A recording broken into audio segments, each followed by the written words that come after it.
maltratado en la infancia, regresó para hacer justicia y lo que sucedió te dejará helado. Antes de empezar, quisiera pedirle que se suscriban y darle like, que solo es un clic y me apoya muchísimos. El pequeño Manuel creció en Villa Esperanza, un pueblito costero, donde el mar abrazaba los acantilados con la misma fuerza con que la pobreza estrangulaba a sus habitantes. La casa de los Herrera, a las afueras del pueblo, era reconocible por su techo de tejas rotas y las flores que doña Carmela, madre de Manuel, cultivaba con devoción casi religiosa. Eran lo único hermoso en aquel lugar, donde la violencia se desataba cuando don Roberto, el padre, regresaba ebrio cada noche. Manuel tenía apenas 6 años cuando comenzó a entender que su vida era diferente a la de otros niños. Mientras ellos corrían libres por la playa recogiendo conchas, él ocultaba moretones bajo camisas de manga larga, incluso en los días más calurosos. Sus ojos, de un marrón profundo como la tierra mojada después de la lluvia, habían aprendido a no derramar lágrimas. «Los hombres no lloran», repetía su padre mientras le propinaba golpes por cualquier motivo, o sin él. Doña Carmela intentaba protegerlo, interponiéndose entre padre e hijo, recibiendo ella misma los golpes. Pero era una mujer pequeña, frágil, cuya voluntad se había ido quebrando con los años, como las olas contra las rocas. Por las noches, cuando don Roberto finalmente caía inconsciente en el sofá, ella se escabullía hasta la habitación de Manuel, lo abrazaba y le susurraba historias de tierras lejanas, donde los niños eran felices y los padres bondadosos. «Un día te llevaré lejos de aquí», prometía mientras acariciaba su cabello negro. «Construiremos una casa nueva junto al mar, pero no este mar, sino otro más azul y tranquilo». Manuel se dormía soñando con ese lugar imaginario, donde las sombras no acechaban y las risas no se ahogaban en gritos. La maestra Lucía fue la primera en notar que algo no andaba bien. Manuel, brillante en matemáticas pero callado como una tumba, dibujaba obsesivamente casas en llamas y figuras oscuras con puños levantados. Un día, después de clase, lo retuvo y con voz suave le preguntó por los dibujos. El niño guardó silencio por tanto tiempo que la maestra pensó que no respondería, pero finalmente murmuró: «Es mi casa cuando papá está enojado». La denuncia que Lucía interpuso ante servicios sociales provocó una tormenta. Los funcionarios visitaron la casa. Don Roberto juró que todo era una exageración, mostró su mejor sonrisa y ofreció café. Doña Carmela, con ojos bajos, confirmó la versión de su marido. Manuel, instruido bajo amenazas, negó todo. Los funcionarios se marcharon, pero algo había cambiado. El odio de don Roberto ahora tenía un nuevo objetivo. «Por tu culpa casi me llevan preso», fue lo último que Manuel escuchó antes de que el puño de su padre se estrellara contra su cabeza. Esa noche, la paliza fue tan brutal que ni doña Carmela pudo detenerla. Manuel perdió el conocimiento y despertó 2 días después en una cama de hospital. El diagnóstico: fractura de 3 costillas, traumatismo craneal, hemorragia interna. Don Roberto había dicho a los médicos que el niño se había caído por un barranco mientras jugaba. Nadie creyó la historia, pero tampoco había pruebas suficientes para acusarlo. La maestra Lucía, sin embargo, movió cielo y tierra hasta conseguir que Manuel fuera separado de sus padres y enviado con su abuela materna, Teresa, quien vivía en la capital. La despedida con su madre fue desgarradora. Doña Carmela, con los ojos hinchados de tanto llorar, le entregó un pequeño medallón de plata con la imagen de San Miguel Arcángel. «Él te protegerá cuando yo no pueda», le dijo abrazándolo por última vez. Manuel prometió escribirle, volver por ella algún día, salvarla de aquel infierno. Promesas infantiles que el viento se llevó mientras el autobús se alejaba de Villa Esperanza. La vida con la abuela Teresa fue como despertar de una pesadilla para encontrarse en un mundo nuevo. La anciana, de carácter firme pero justo, nunca levantó la mano contra él. Le enseñó a cocinar, a cultivar plantas medicinales, a respetar a los demás y respetarse a sí mismo. Por primera vez, Manuel conoció lo que era un hogar verdadero. En la nueva escuela, Manuel se mantuvo reservado al principio.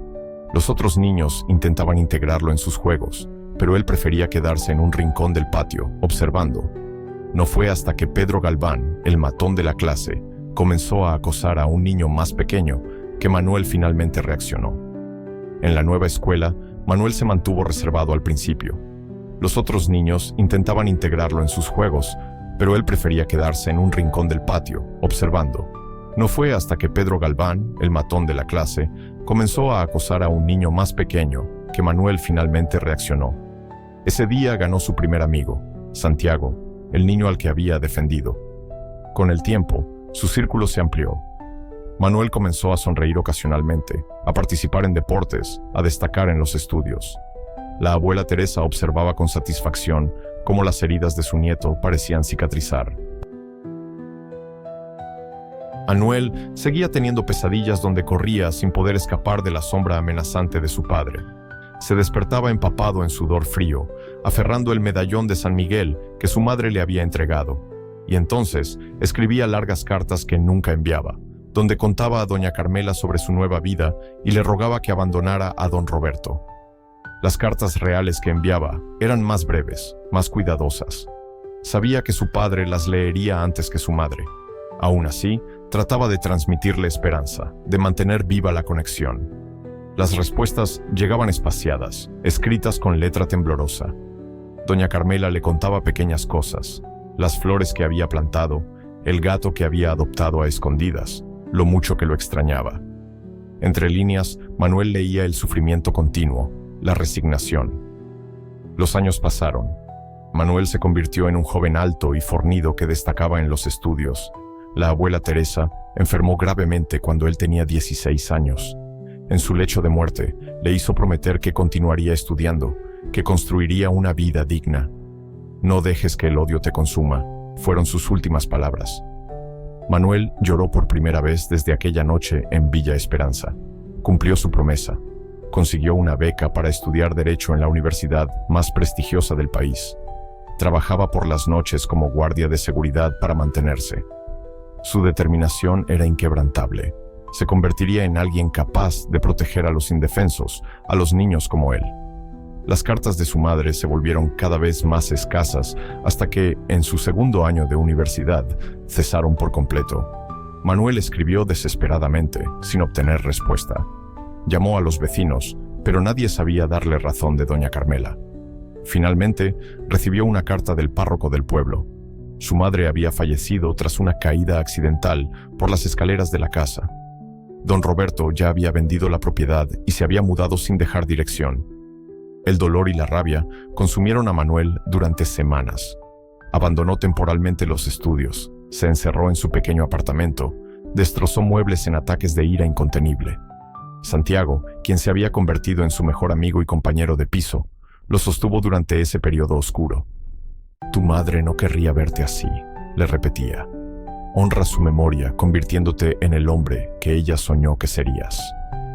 Poco a poco, Manuel emergió de su duelo. Regresó a la universidad con una determinación aún mayor. Se graduó con honores y comenzó a trabajar en una prestigiosa firma de abogados. Pero su verdadera vocación estaba en otro lugar. Pronto dejó el trabajo bien remunerado para unirse a una organización que defendía a víctimas de violencia doméstica.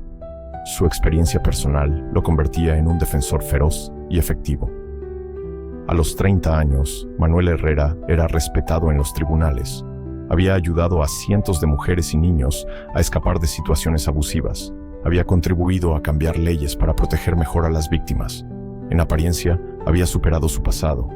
Tenía una novia, Elena, psicóloga infantil, que había conocido en un caso. Planeaban casarse el año siguiente, pero cada noche, antes de dormir, Manuel sacaba del cajón de su mesita de noche el medallón de San Miguel y una vieja fotografía descolorida donde aparecía junto a su madre frente a la casa de las tejas rotas. Y juraba en silencio que algún día encontraría a Roberto Herrera y lo haría pagar por todo. La oportunidad llegó de manera inesperada. Un colega le comentó sobre un caso en un pueblo costero a 300 kilómetros de la capital. Un hombre llamado Roberto Díaz, acusado de agredir a su pareja. Algo en la descripción del sujeto llamó la atención de Manuel. Pidió ver la fotografía del acusado y su corazón se detuvo un instante.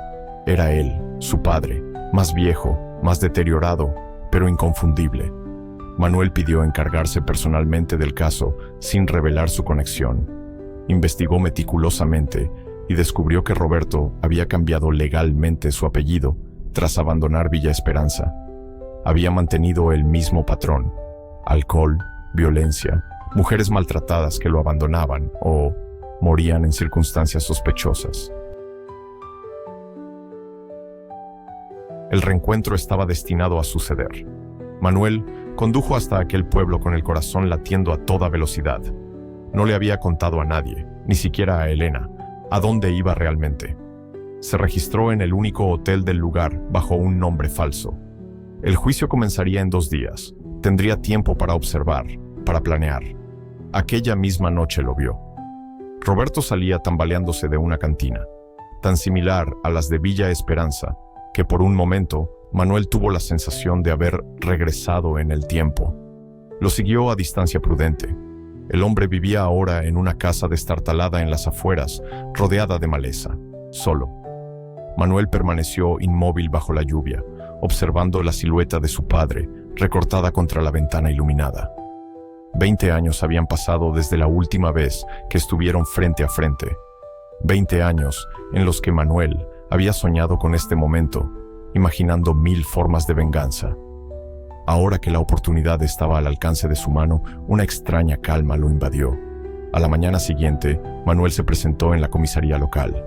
Revisó el expediente completo del caso. La víctima, Rosario Méndez, había sido hospitalizada con lesiones graves, pero se negaba a testificar por miedo. El patrón se repetía, idéntico al que Manuel había vivido en su infancia. Habló con el fiscal asignado, ofreció su experiencia en casos similares, sugirió estrategias para proteger a la víctima y conseguir que testificara. Por la tarde, visitó a Rosario en el hospital. Al principio, la mujer se mostró recelosa, pero algo en la mirada de Manuel, en su forma de hablar, le inspiró confianza.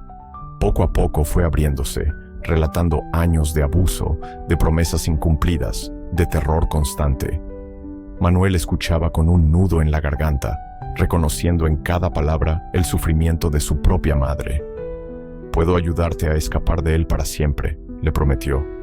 «Pero necesito que testifiques, no solo por ti, sino por otras mujeres a las que ha hecho daño, por las que ya no pueden hablar». Mientras Rosario dudaba, Manuel sacó de su bolsillo el medallón de San Miguel. «Mi madre me dio esto para protegerme. Ahora te protegerá a ti hasta que todo termine». Lo colocó en la mano temblorosa de la mujer, quien lo apretó como si fuera un salvavidas en medio del océano. La noche antes del juicio, Manuel no pudo dormir. Salió a caminar bajo las estrellas, llegando inconscientemente hasta la casa de Roberto. Una luz tenue iluminaba el interior. Sin pensarlo demasiado, se acercó a la puerta y llamó. Pasos arrastrados, una maldición ahogada, y finalmente la puerta se abrió. Roberto Herrera, o Díaz como se hacía llamar ahora, entrecerró los ojos tratando de enfocar al visitante nocturno. Apestaba a alcohol y a abandono. Manuel permaneció en silencio, estudiando aquel rostro ajado, buscando en él al monstruo de sus pesadillas infantiles. El hombre que tenía delante parecía apenas una sombra patética de aquel ser temible. «¿Qué quieres?», gruñó Roberto, irritado por el escrutinio. «¿No me reconoces?», Zrenia preguntó Manuel con voz serena. «Soy tu hijo». El impacto de las palabras pareció sobrar momentáneamente a Roberto, quien retrocedió tambaleándose. Sus ojos recorrieron el rostro de Manuel, buscando rasgos familiares en aquel hombre adulto y seguro de sí mismo. Finalmente, una chispa de reconocimiento, seguida inmediatamente por una mezcla de desprecio y temor. «¿Qué haces aquí?». Zrenia escupió las palabras. «¿Vienes a juzgarme? ¿A vengarte? ¿A recordarme lo mal padre que fui?». Manuel dio un paso hacia adelante, entrando en la casa sin ser invitado. Cerró la puerta tras de sí. El interior era un reflejo perfecto del alma de Roberto, oscuro, desorganizado, lleno de botellas vacías y recuerdos amargos. Se enfrentaron en el centro de la sala, padre e hijo, pasado y presente, en un silencio cargado de 2 décadas de ausencia y dolor. «Siéntate», ordenó Manuel, señalando el desvencijado sofá. Por un momento, pareció que Roberto iba a negarse, a gritar, quizás a intentar golpearlo como en los viejos tiempos, pero algo en la postura erguida de Manuel, en la firmeza de su mirada, lo disuadió. Se dejó caer pesadamente en el sofá, pasándose una mano temblorosa por el rostro sin afeitar. ¿A qué has venido? ¿Dinero? No tengo nada, masculló Roberto, alcanzando una botella medio vacía de whisky barato que descansaba en el suelo. Manuel observó cada movimiento con atención clínica, como quien estudia a un espécimen raro de insecto. No quiero tu dinero, quiero respuestas. ¿Respuestas? Roberto soltó una risa amarga que terminó en un ataque de tos. ¿Sobre qué? ¿Sobre por qué golpeaba a tu madre? ¿A ti? ¿Sobre por qué soy un monstruo? No hay respuestas, solo soy así. Mi madre. Manuel pronunció las palabras con cuidado, como si fueran cristal frágil. Quiero saber cómo murió realmente. El silencio que siguió fue denso, opresivo. Roberto bebió directamente de la botella, evitando la mirada de su hijo.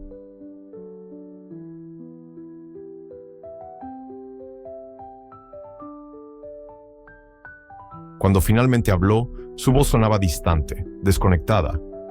Fue un accidente. Se cayó por las escaleras. Mentira. La palabra cortó el aire como un cuchillo. Llevas toda tu vida mintiendo. A la policía, a los servicios sociales, a mis maestros, a los vecinos. Pero a mí no puedes mentirme. Yo te conozco. Sé lo que eres capaz de hacer. Roberto se encogió ligeramente, como si las palabras lo hubieran golpeado físicamente. No sabes nada. Tú te fuiste. Ella se quedó. ¿Por elección? La amenazaste, ¿verdad? Para que no se fuera contigo cuando la abuela consiguió mi custodia. Un brillo de reconocimiento cruzó el rostro demacrado de Roberto. ¿La vieja Teresa sigue viva? Murió hace años. Me cuidó, me educó, me convirtió en lo que soy hoy. ¿Y qué eres? ¿Un abogadito que viene a darme lecciones morales? Manuel ignoró la provocación. Soy quien va a asegurarse de que pagues por lo que le hiciste a Rosario y por lo que le hiciste a mi madre. Por primera vez, un destello de miedo cruzó la mirada vidriosa de Roberto. ¿Rosario? ¿Qué sabes tú de ella? Lo suficiente.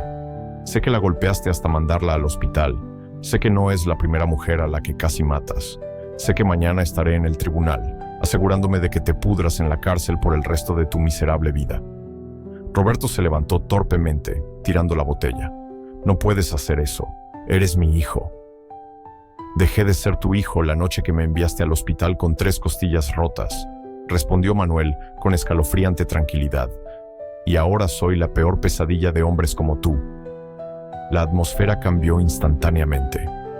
El miedo en los ojos de Roberto dio paso a una rabia familiar, esa furia ciega que Manuel había visto tantas veces en su infancia. Siempre fuiste un mocoso insolente. Tu madre te consentía demasiado. Necesitabas disciplina. ¿Disciplina? Por primera vez, la fachada profesional de Manuel se agrietó. ¿Llamas disciplina a apalear a un niño de 6 años? ¿A fracturarle el cráneo a tu mujer? ¿Es eso lo que le pasó a mi madre? La disciplinaste hasta matarla. Cuando finalmente habló, su voz sonaba distante, desconectada. Fue un accidente. Se cayó por las escaleras. Mentira. La palabra cortó el aire como un cuchillo.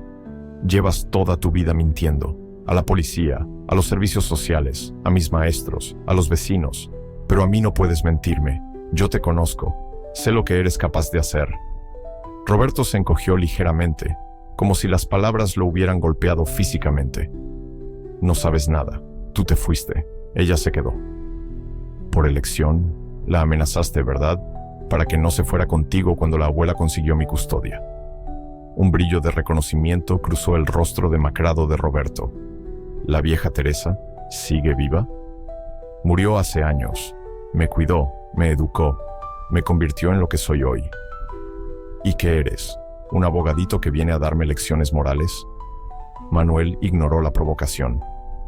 Soy quien va a asegurarse de que pagues por lo que le hiciste a Rosario y por lo que le hiciste a mi madre. Por primera vez, un destello de miedo cruzó la mirada vidriosa de Roberto. Rosario, ¿qué sabes tú de ella? Lo suficiente. Sé que la golpeaste hasta mandarla al hospital. Sé que no es la primera mujer a la que casi matas. Sé que mañana estaré en el tribunal, asegurándome de que te pudras en la cárcel por el resto de tu miserable vida. Roberto se levantó torpemente, tirando la botella. No puedes hacer eso. Eres mi hijo. Dejé de ser tu hijo la noche que me enviaste al hospital con 3 costillas rotas, respondió Manuel con escalofriante tranquilidad. Y ahora soy la peor pesadilla de hombres como tú. La atmósfera cambió instantáneamente. El miedo en los ojos de Roberto dio paso a una rabia familiar. Esa furia ciega que Manuel había visto tantas veces en su infancia. Siempre fuiste un mocoso insolente. Tu madre te consentía demasiado. Necesitabas disciplina. ¿Disciplina? Por primera vez, la fachada profesional de Manuel se agrietó. ¿Llamas disciplina a apalear a un niño de 6 años? ¿A fracturarle el cráneo a tu mujer? ¿Es eso lo que le pasó a mi madre? ¿La disciplinaste hasta matarla? Justicia. Puedo darte dinero. No mucho, pero algo. O podría desaparecer. Irme lejos. Nunca volverías a saber de mí. Manuel negó con la cabeza. Se acabó el huir. Se acabó el empezar de nuevo en otro pueblo para destrozar más vidas. Se dirigió hacia la puerta, deteniéndose con la mano en el pomo. Durante años soñé con este momento, con encontrarte y hacerte pagar. Imaginé 1000 formas de venganza, pero ahora que estoy aquí, mirándote, hizo una pausa, observando la patética figura en que se había convertido su padre. Solo siento lástima. Roberto levantó la cabeza bruscamente, el orgullo herido encendiendo nuevamente su rabia. No necesito tu maldita lástima. Nunca la necesité. Siempre fuiste una carga, tú y tu madre. Debí haberlos abandonado desde el principio.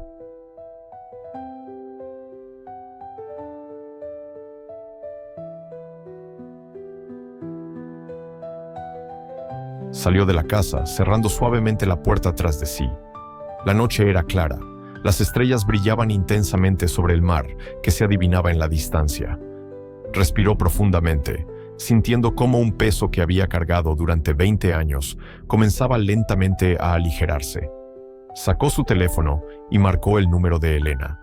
Necesitaba escuchar su voz, anclar esta nueva realidad en la que, por fin, había enfrentado a sus demonios y había salido victorioso. «Te amo», le dijo cuando ella contestó, sorprendida por la llamada tardía. «Mañana estaré de vuelta. Tenemos una boda que planear». Esa noche, Manuel durmió sin pesadillas por primera vez en años. La mañana del juicio amaneció nublada. Manuel llegó temprano al tribunal, repasando la estrategia con el fiscal local.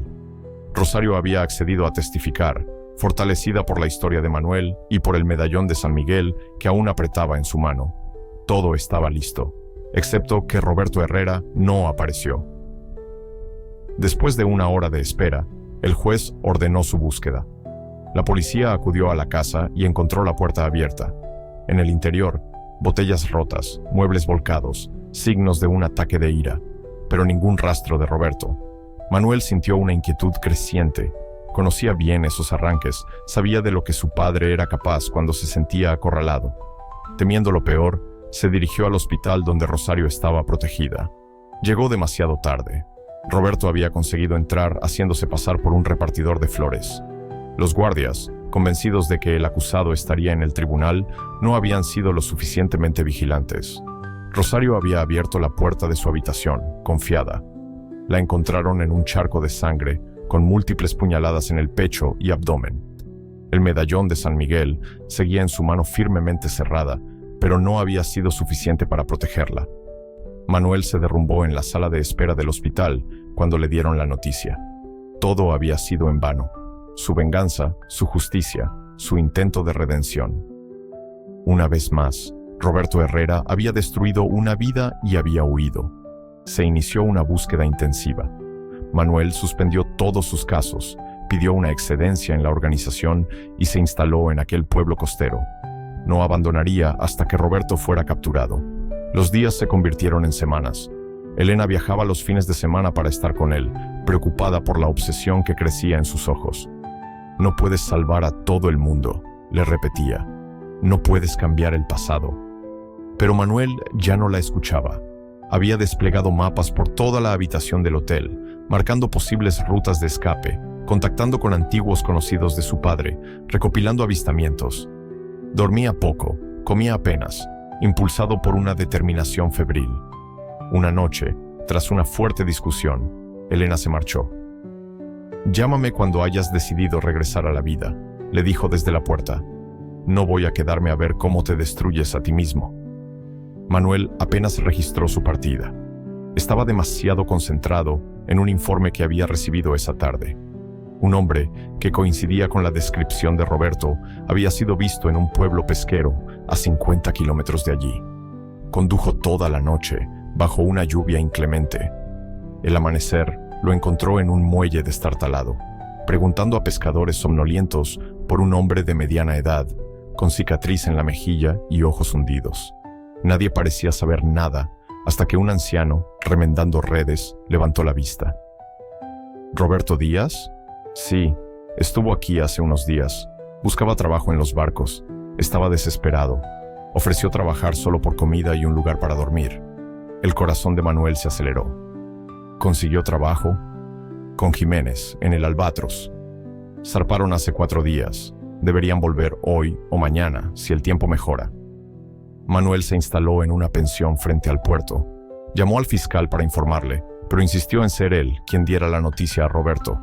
Quería ver su cara cuando supiera que no había escapatoria, que pagaría no solo por Rosario, sino por todas sus víctimas. La tormenta arreció. Las olas golpeaban violentamente contra el muelle. Los